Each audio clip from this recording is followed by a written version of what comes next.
This is Democracy Now!, democracynow.org, The Quarantine Report. I'm Amy Goodman. Hundreds of anti-racist protesters face armed right-wing men brandishing long guns in Louisville, Kentucky Saturday as they gathered ahead of the Kentucky Derby to demand justice for Breonna Taylor, the 26-year-old black emergency room technician who was fatally shot by Louisville police in her own home in March. Protesters hope to use the 146th Kentucky Derby, already months delayed due to the pandemic, to draw attention to Taylor's case. They said police did little to intervene as a group of mainly white armed so-called counter-protesters carrying American flags chanted USA and Back the Blue and attempted to intimidate the demonstrators. On Monday, the Louisville mayor announced a new interim police chief, Yvette Gentry. She's the first black woman to fill the role.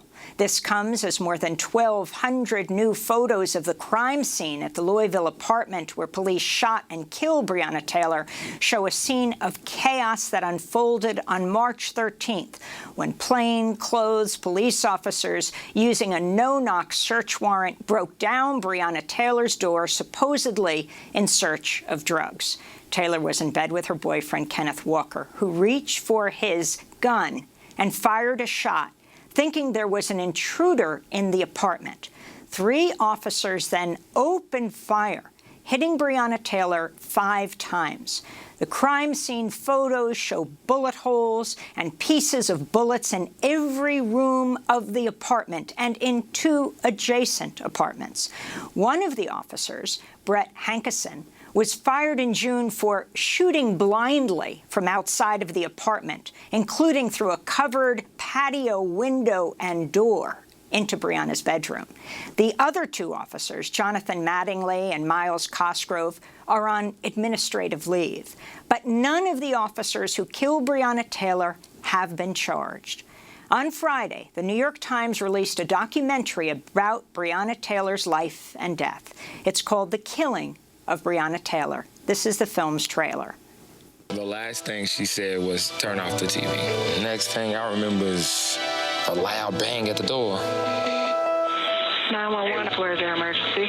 Somebody kicked in the door and shot my girlfriend. Please, God, help.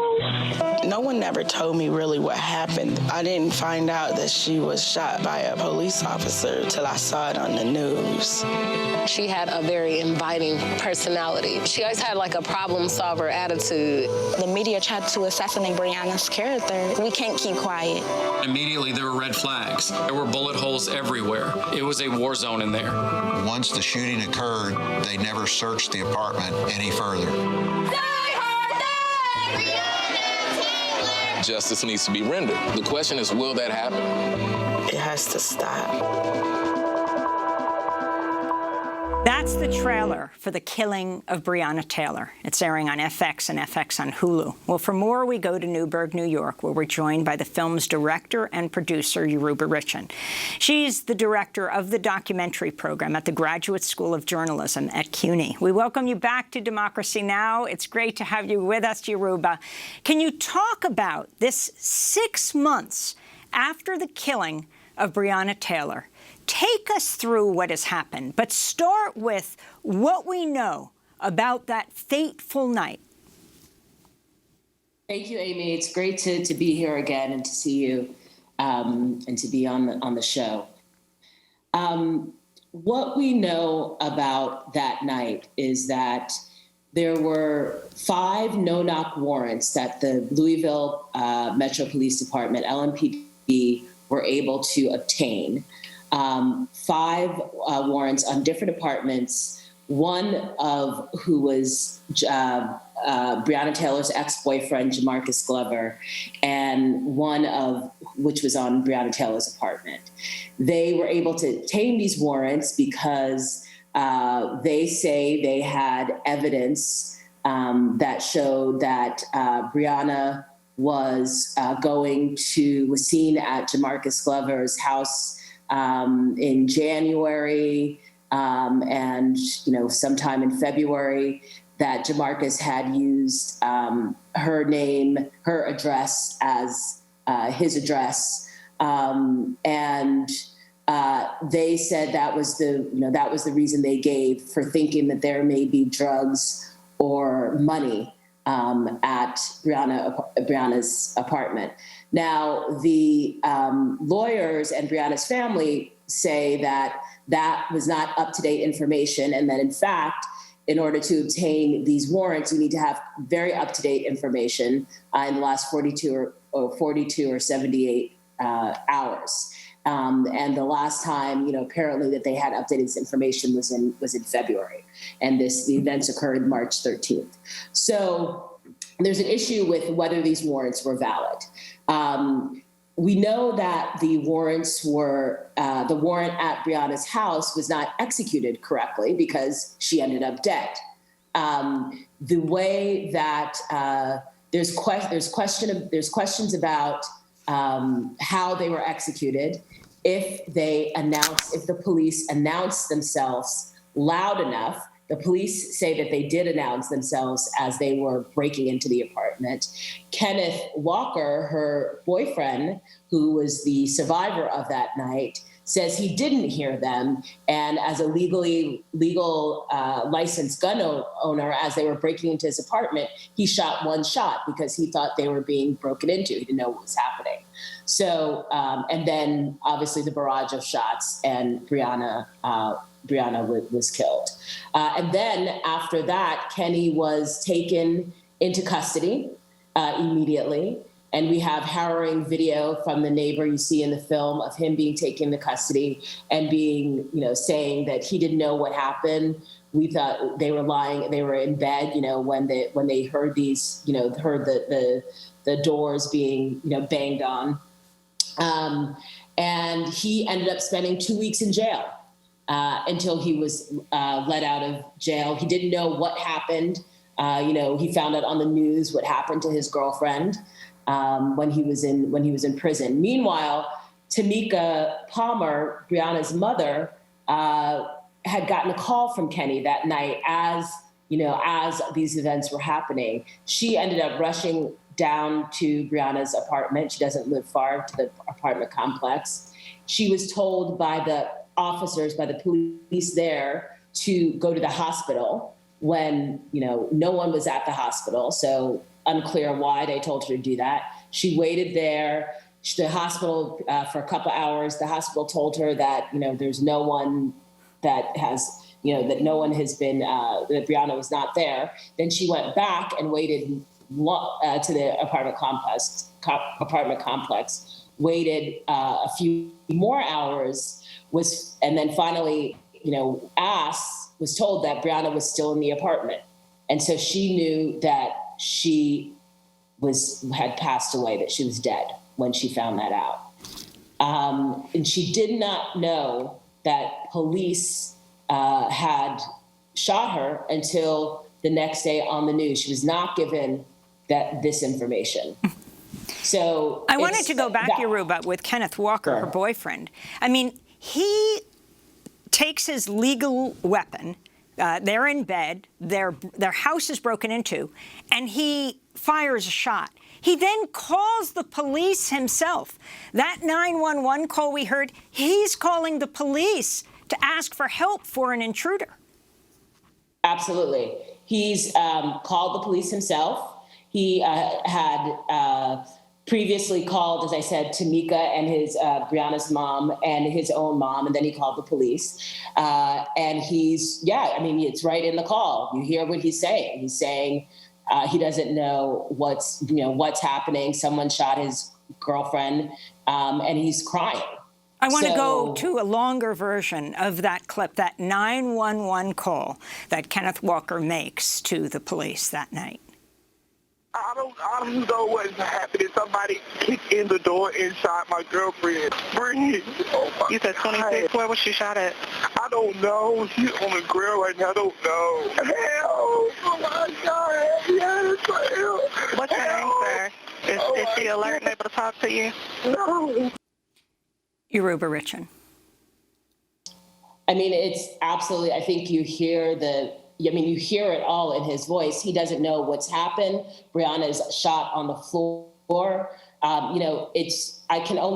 I can't even imagine what that must feel like for him. They were in bed, lying in bed. He describes that night.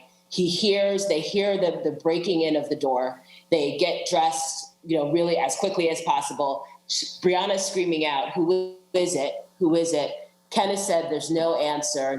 Kenny says, "There's no answer, no answer." And then when the door comes, breach the door coming, falling in, is when he let off a shot because he thought they were being broken into. So I want to go to another clip from your film, The Killing of Breonna Taylor, where we hear from one of Breonna's neighbors who wished to remain unnamed. But first, to Breonna's mother, Tamika Palmer. So I started calling him, and he wasn't answering the phone. So I started calling Breonna, and she wasn't answering. I'm roughly 100 feet from her apartment. My apartment does physically touch hers in the top right corner. So all that was between me and the outside was the screen door. And I'm sitting there watching TV. I mean, it was a little past midnight or whatever. And I hear a pop, pop, pop. Immediately after that, I heard 2 more pops. And that's when I pulled my blinds open to see what was happening outside. It sounded like the OK Corral. And in this clip from the documentary, The Killing of Breonna Taylor, we hear from Duncan, a Louisville police officer who lives in the same apartment complex as Breonna. But first, Breonna's mother, Tamika Palmer. We stood out there till about almost 5 in the morning. It just made no sense. Like, there's all these police out there and nobody's telling me anything. I don't know why any of this is happening. I said, well, where's Breonna? I need to see Breonna. I told him, just hold on 1 second. I'm not at liberty to say anything that happened. And then I went to go get a detective, and they went and spoke to Breonna's family at that point in time. It was about 11 o'clock in the morning when he comes back over and says they were almost done. And I said, okay, that's fine, but where is Breonna? And that's when he said, well, ma'am, she's still in the apartment. So I knew then what that meant. Again, that was Breonna's mother, Tamika Palmer. And before that, Duncan. Tell us about the Louisville police officer who lives in the same complex.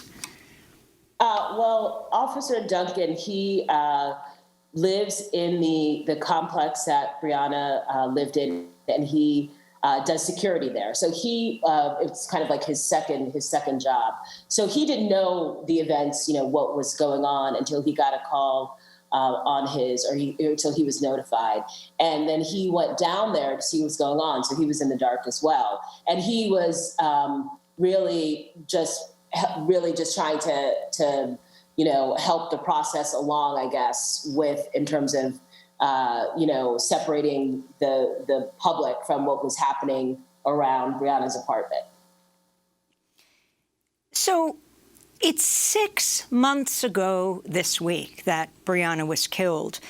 Give us the timeline, Yoruba, on the reaction then, what people understood, and then what happened after the killing of George Floyd, how this case has grown to the point where this weekend at the Kentucky Derby, 6 months later, the massive protests are happening, the protests on the property of the Attorney General, the first African-American Attorney General of Kentucky, and so much more. Yeah, so after March 13th, the night the early morning of March 13th when she was killed, there was Tamika did not get much information or any information really from the police. And she called a lawyer, Sam Agriar and Lanita Baker, who are her representatives, and went in to meet with them. And they, immediately were struck by what had been in the press. In the press, it had said, drug suspect killed, or suspect killed in drug probe. That's how they were, that's how the cop was shot, and that's how it was being presented. And, you know, there was a sense that something was off here, that this was not the entire story. So they started to take on the case and doing their own investigation. Meanwhile, the friends and family of Breonna started on social media and saying that this narrative was wrong, that the media was putting out there. Kenny was still in jail. He was being called, you know, a cop, shooting a cop. Breonna was dead. She was called a suspect in a drug probe, and they knew that this was not, you know, that this was not the story. So they began tweeting and putting their social, you know, putting the information out on social media that you know, this needs to be investigated. We need to know what's going on. Kenny needs to be freed, and still, it wasn't until the killing of George Floyd that this case, and then of course, Corona shut everything down just a few days after this. And combined with that and the fact that there was no video in this case, as there had been video in these other harrowing events of Black people being shot by police, wasn't the case here that there was video, or at least video that was being released. We don't actually know what video is out there because the LMPD has not given any information, nor have the results of either investigation are released, and I'll get to that in a second. But it was the killing of George Floyd that people started to focus more attention on what happened to Breonna Taylor. And in the city of Louisville itself, protests and repeated protests began and really, really elevated until there was a takeover of Jefferson Square, which is an area right in the downtown Louisville where all the LMPD is, where the courts are, and the protesters took over that square and have renamed it Breonna Taylor, renamed it for Breonna Taylor. So the protests have escalated, and with that, of course, the national and international attention. Now, at the same time, the reason why the protests have escalated because the LMPD has not released any information, pretty much. And in fact, they put out a blank incident report a couple months later that said that there were no injuries to Breonna, and that just enraged people even more. I mean, this is absolutely amazing. This incident report, when it says injuries, it says none.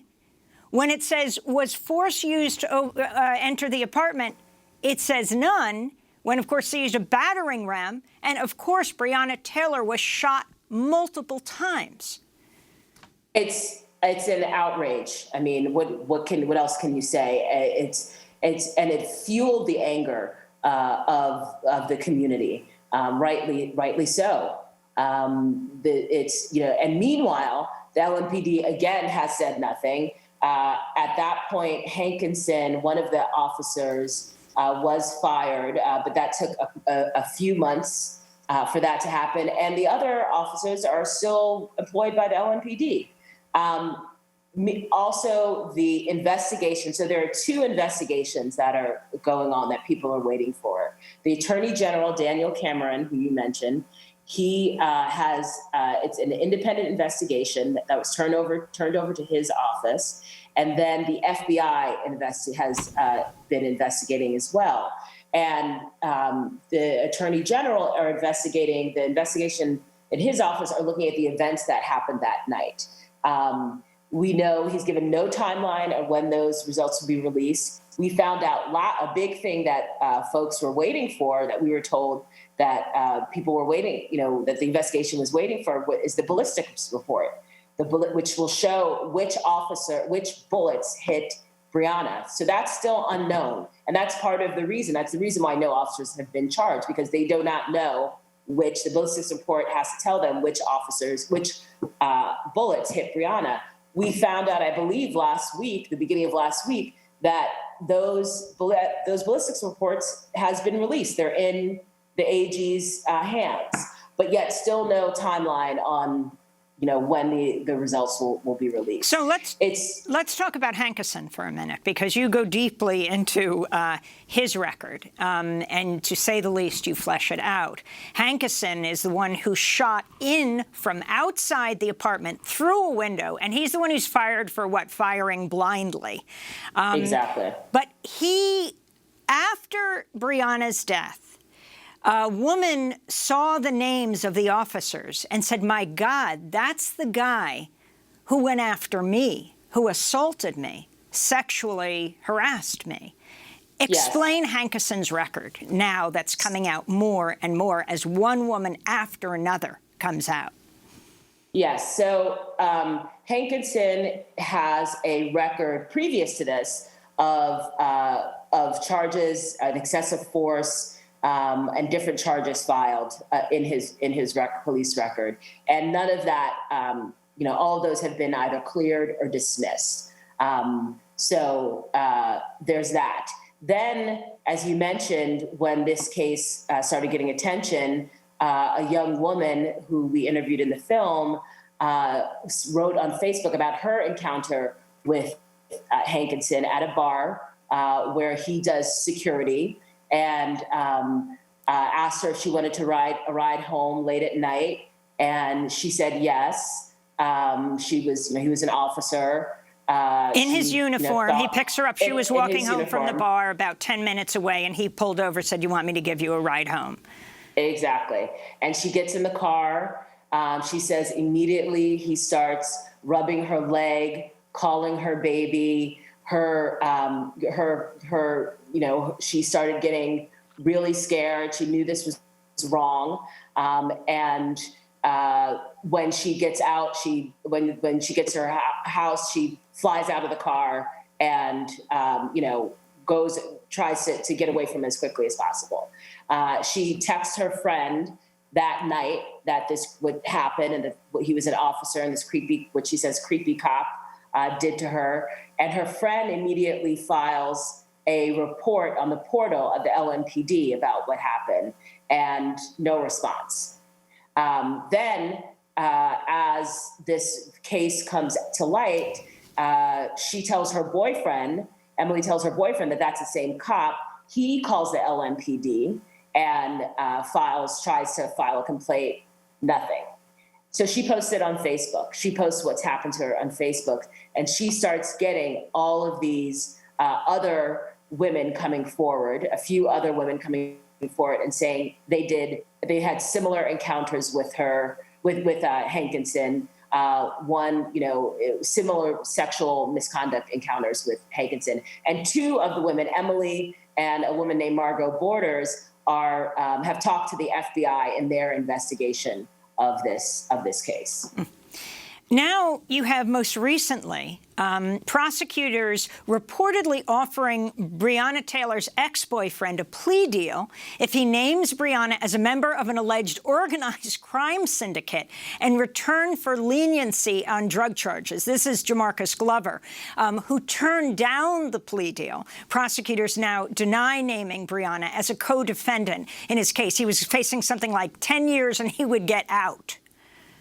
Yeah, I mean, that was pretty shocking to find. I think what Tom Wine, and he's the prosecutor, has said that it was, there's no denying that there was written up this offer. I think he said it was a draft of an offer or something. I'm not exactly sure. But yes, there was this, this offer to Jamarcus in some form about naming Breonna Taylor as a co-conspirator. And I just want to point out, Amy, I really think, it's important to emphasize that no drugs or money were found in her apartment, even though the police say that they stopped the search because of the events of that night. But as I say in the film, they could have done the search days later if that's the whole reason these whole events came to be, because they thought drugs or money were in the apartment. And then even further than that, even if there were drugs or money in the apartment, which there weren't, we're supposed to be in a democracy where you have a fair trial. Are African-American citizens not deserving of a fair trial, of an indictment and a fair trial? If that's the case, you don't go in and the police can't be judge, jury, and executioner, you know? And so we have to always come back to that, guilty or innocent, you know, and this woman was innocent, but guilty or innocent, people deserve a fair trial. And this is not the way we go about, we should be going about prosecuting supposed crimes. And finally, Yoruba, you mentioned you're going to say it looks like in the last days there may have been police body cam footage. That's number one. And also, what was it like for you as an African-American woman, as a filmmaker, to go to Louisville, to do this documentary, to sadly not meet Breonna herself, but meet her through the memories of others, to flesh out her story, to learn about her as a human being? Well, I'll take that on first, because the thing that I felt when I started, when I went to Louisville and started talking with her friends and her family and Kenny, and seeing the city and what the city, how the city was in this uprising around her killing, I felt the trauma. I personally felt the trauma that we endure as African-American people when we hear and see another killing, another police killing, which, by the way, we also know is nothing new. It's happened for generations and generations and generations. And it's a trauma that we have in our community, that I saw in her community, and that we have as a people. And that is really one of the things that I want people to understand when they watch this film, that these are traumatic events that affect it's not just the loss of one young woman, it's the loss of the best friend. It's the loss of the mentor to her 2-year-old goddaughter. It's the loss of her and Kenny's future. It's not just one person dying. It has reverberations throughout, one person being killed by the cops and the officers who we pay to protect, but it's the loss who we pay to protect and serve us, but it's a loss of the entire community. And the idea that there is footage, actually. And yes, so there, because the narcotics unit, which were the first officers on the scene to enact to execute the warrants, because of a policy passed in 2015, they don't have to wear body cam footage. But there were so many, body cameras. There were all these other officers there. And as we see in this picture, that some of them were wearing body cams. But again, none of this has been released. No, none of this has been released. The LMPD has released nothing. And the protesters are facing off against the very police department that they are protesting. Absolutely. And you really see what I saw there, too, and you see it in the subsequent protests, the militarization of the LMPD and of so many police departments across the country. For the most part, these protests were peaceful, and they would be every night. And you would see these heavily militarized police, which only antagonize the situation, coming, and confronting these protesters. And again, this is something that we're seeing all over the country. Well, I want to thank you so much, Yoruba. Yoruba Richen, director and producer of the New York Times presents The Killing of Breonna Taylor, now streaming on Hulu. She's the director of the documentary program at the Graduate School of Journalism at CUNY and a former Democracy Now! Producer. Thank you for joining us, Yoruba, and congratulations on this film. Thank you, Amy. When we come back, how Donald Trump helped kneecap the Robert Mueller of Latin America. We'll look at how the Trump administration helped kill off a powerful anti-corruption commission in Guatemala in exchange for Guatemala's supports of Trump's policies on immigration and in the Middle East. Stay with us.